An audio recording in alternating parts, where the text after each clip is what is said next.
परिवार वालों से मुलाकात की है और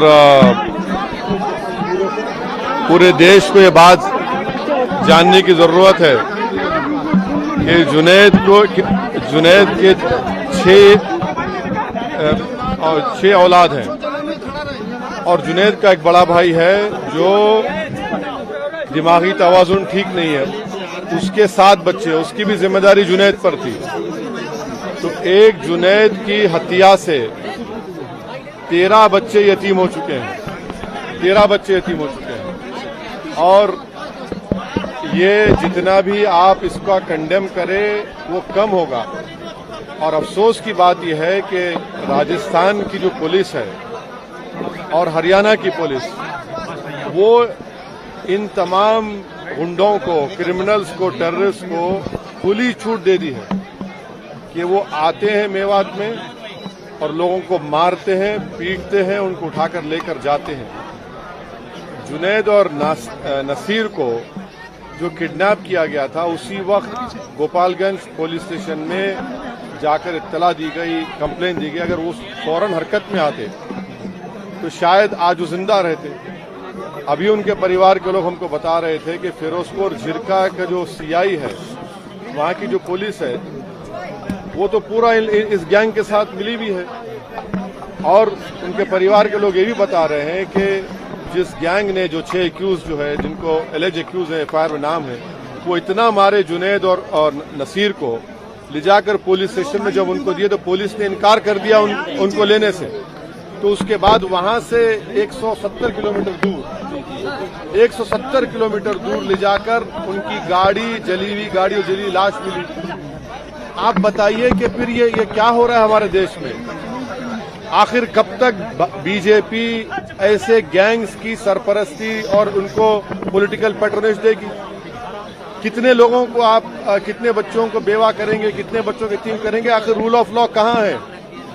अनेक खुले हथियारों के साथ फिरते हैं, यूट्यूब पर गोली चलाते हैं, वीडियो डालते हैं, सिल्वर बटन मिलता है, फेसबुक पर वारिस का जिस्म दिखाया गया, उसके बाद वारिस मर गया तो हरियाणा की पुलिस ने कहा कि एक्सीडेंट से हमारा परिवार कहते हैं कि उसको मारा गया। तो ये तो ओपन एक मर्डर है और इसको अगर आप जेनोसाइड भी कहेंगे तो गलत नहीं होगा।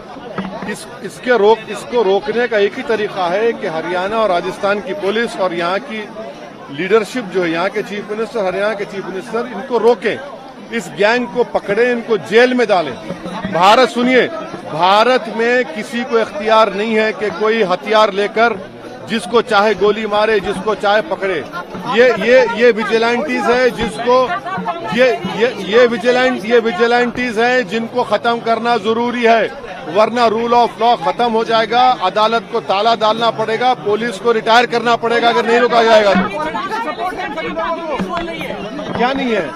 आप अंदर हमको बताया गया कि आकर शराब पीकर मेवात के लड़कियों को छेड़ते हैं, जब किसी ने रोका तो वो बच्चे अभी जेल में है वो।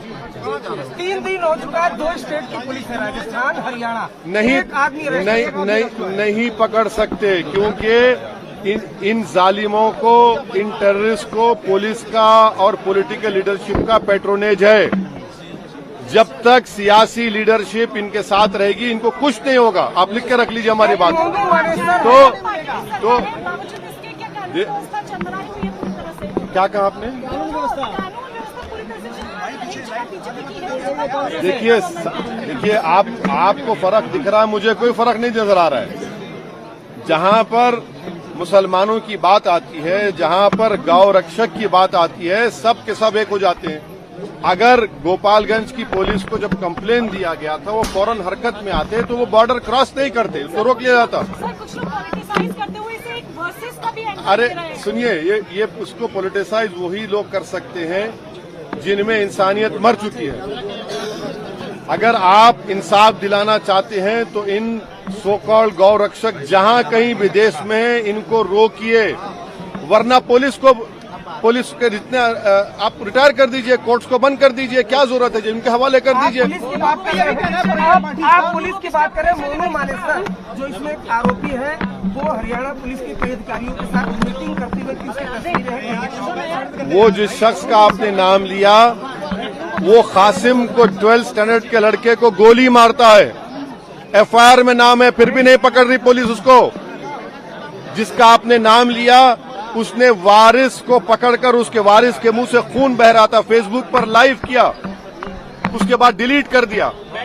ये तमाम सुनिए, ये तमाम जालिमों को, टेररिस्ट को पॉलिटिकल पैट्रोनेज है। मैं देश के प्रधानमंत्री से डिमांड करता हूं कि आपकी पार्टी, आपकी सरकार इन लोगों की मदद करना छोड़िए।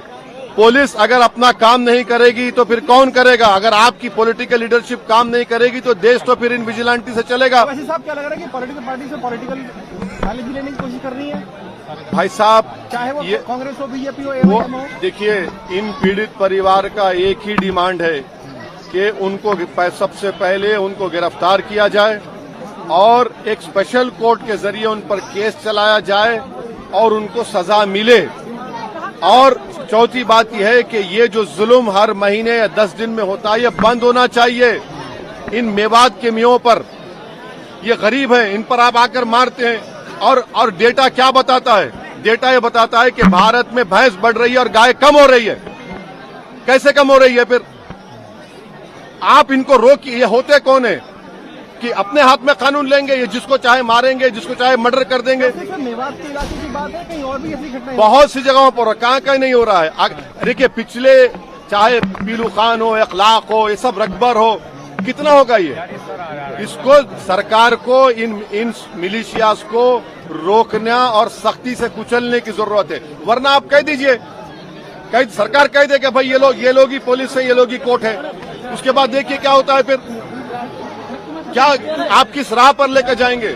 ये लोग रेडिकलाइज हो चुके हैं और ये जो मार रहे हैं मुसलमानों को, रेडिकलाइज हो चुके हैं लोग, हाईली रेडिकलाइज हैं ये लोग। कौन कर रहा है? ये अरे कौन कर रहा है? बीजेपी कर रही है, इनको बीजेपी सपोर्ट कर रही है। कांग्रेस की सरकार खामोश बैठी है।